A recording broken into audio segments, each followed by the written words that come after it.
Hello, welcome back. Today we've got another £200 worth of 10p's to have a hunt through, looking for commemoratives. Nope, we're looking for alphabet 10p's, isn't what I'm talking about. So, we want some 2019s. It's the only book we've not filled yet. We have got C, D, E, F, G, H, J, K, L, M, O, R, T, U, V and X. So plenty still to get for 2019, but they're so hard to find, such low mintages. We started a new 2018 book, of which we are 3 away from completing it. We need D, we need H, and we need T. DHT. Any one of those three would be fantastic towards finishing this, our second 2018 book. So, let's get into this bag, see what we find.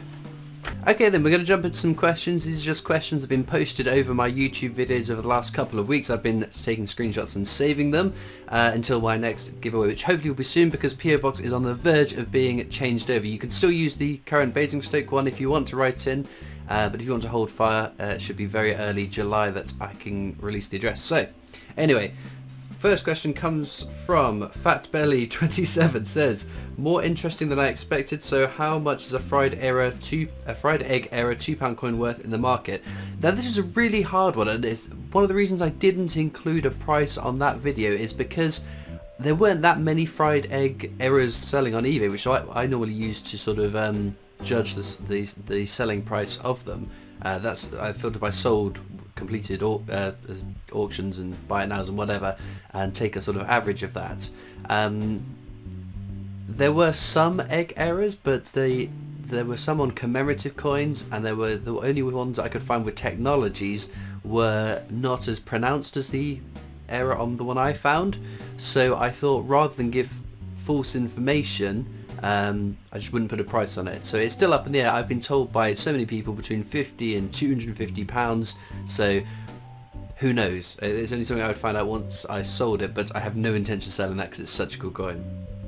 Daryl Ellis says, I heard that some of the Kitchener coins were minted with errors and these are more valuable. Can you tell me what I need to look for, please? I have several of them and have tried to find out the information on the internet, but the information is conflicting. Thanks, nice video. So yes, there's a Lord Kitchener mule error. If you hold the coin with £2 at the top and the date at the bottom of your hand and turn it 180 degrees, at the bottom it should say £2 on the obverse, just under the Queen's portrait.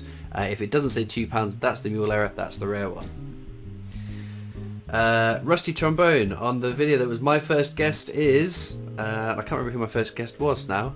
No, can't remember who my first guest was. Oh, Katie Jones, of course it was Katie.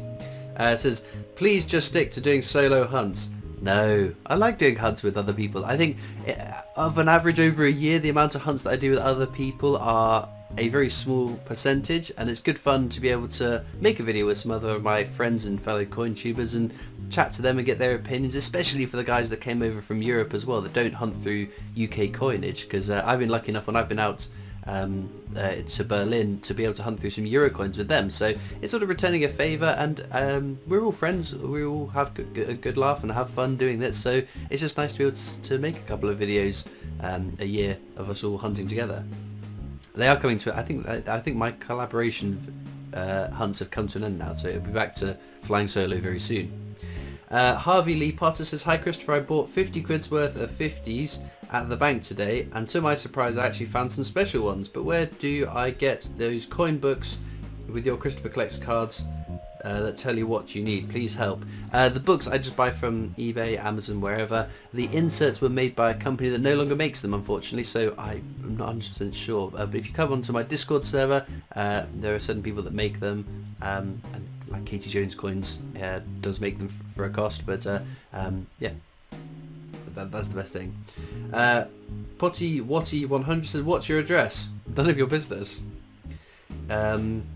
Brian Tyler says, hello Christopher, I'm hoping you can help me. I found a 2015 new shape pound coin in my change, but I cannot find out if it's rare or not. It has the Queen's head and the date on the obverse as normal, but on the reverse it says the Royal Mint at the top with a crest underneath, and right at the bottom it says trial piece. I wonder if you could add any more information about this coin. Thank you in advance. So that is a trial piece. So trial pieces are effectively experimental.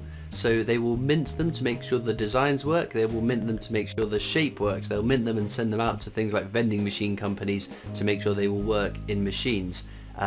So that's what a trial piece is. You can find them. I don't know how scarce they are because I don't hunt through £1 coins, but I imagine they'd be unbelievably scarce and actually not worth an awful lot of money. I have seen at coin fairs and on eBay them selling for relatively low amounts of money, but they're interesting things to have in your collection. Anna says, "Hi Christopher, love your videos. Would you consider doing a video for a beginner wanting to get into coin collecting? I have no idea where to start, but it looks fun. Thanks." Possibly. There's something on the cards over on the Britannia Coin Company's YouTube channel, so head on over there. Check that out. Nigel M says, "Hi Christopher, just a quick thought. Out of all the thousands of viewers who enjoy your excellent production on a regular basis, surely one must have the elusive £2 coin that you seem to have missing to complete your fine collection. If someone out there has this coin duplicated, please send it to Christopher free of charge, as he very much deserves it for his fine, informative presentation. Just saying. Cheers, Christopher. Thank you for the show." It's very kind of you to say, but I definitely would not encourage that. The fines that go into the books for the £2, 50p's, 10p coin hunts, they are purely ones that have been found in the hunt. So if somebody was to send me one of the coins that I'm missing, that wouldn't go into the books. That wasn't found in the hunt. That sort of defeats the excitement of it. And don't feel that I'm missing out with the gaps in my books, because I'm on my fourth book on £2 coins, my fifth book on 50p's, or third and fourth, I can't remember now, my brain is not engaging, and that's not to count in my wider collection. If I've had a book and I found, I don't know, the Olympic wrestling 50p, and then that one goes into the book. If I find any more wrestlings, that goes into my wider collection. So I do have quite a lot of the commemorative coins, so don't feel I'm missing out, because I've got plenty of all the circulating coins. Mikey Winston says, "Do you get sovereigns quarter, half and full when they come out? What are your thoughts on them?" It's a fantastic investment tool. It's a coin that's well known across the world, internationally renowned coin, beautiful design. I've got a sovereign, a half sovereign, and a couple of fractional sovereigns in my collection. They're a bit expensive for me to buy on the regular basis though. Stretch says, "Alright mate, where did you get those coin books from? eBay or Amazon?" Peter Oral says, "Do you just ask the bank for £500 £2 coins?" So yes, again, lots of new viewers, people keep asking this question. I get my coins from the bank. I have business accounts, so which makes a difference in some places. Lots of banks will limit how many coins you can take out or pay in to a personal account, whereas with the business account there are fees, charges, transactional fees, which recoup some of the cost of the bank having to have coinage for you. Phil Hullett says, "Hi, probably asked a dozen times, what's the top 3 rare 50p's and £2 coins?" £2 coins, it's the Commonwealth Games, Northern Ireland, Wales, England, Scotland's the 4th. 50p's, I would struggle to remember, whoops, fiddling with things off the camera. Kew Gardens, obviously, Olympic football. I would struggle to pick, to be able to tell off the top of my head what the other rarest ones are, but any of the sort of top 5 Olympics, and then the 2018 Beatrix Potters, or the Peter Rabbit and the Flopsy Bunny. 2017 Shields are a very low mintage as well, but it's not just mintage figures, the scarcity, there's also the desirability. So a Jemima Puddle Duck is just north of 3 million, I think, were minted, but the value of that is quite a lot higher than some others that have lower mintages, and it's also desirability takes a factor as well. Smithy7890 says, "Makes me chuckle when you avoid saying an error and choose to say an anomaly instead, and for good reasons, might I add. As people will say, Christopher said in his video. If you're leaning towards comedies, I'm going to say Britannia is Starfine. Great stuff, Christopher." So yes, I am the most reticent person to jump up and say it's an error, this is a new error.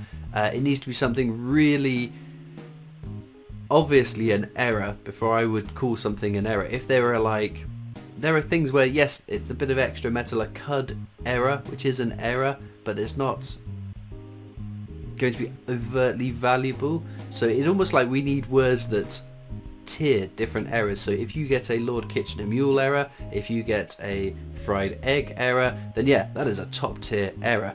If you find a coin that's got slight rotation to it, so maybe not like a 90 degree one, that's quite drastic, but I found a Guy Fawkes, where the Queen's portrait was ever so slightly off centre. So it's an error, but it's not a massive error.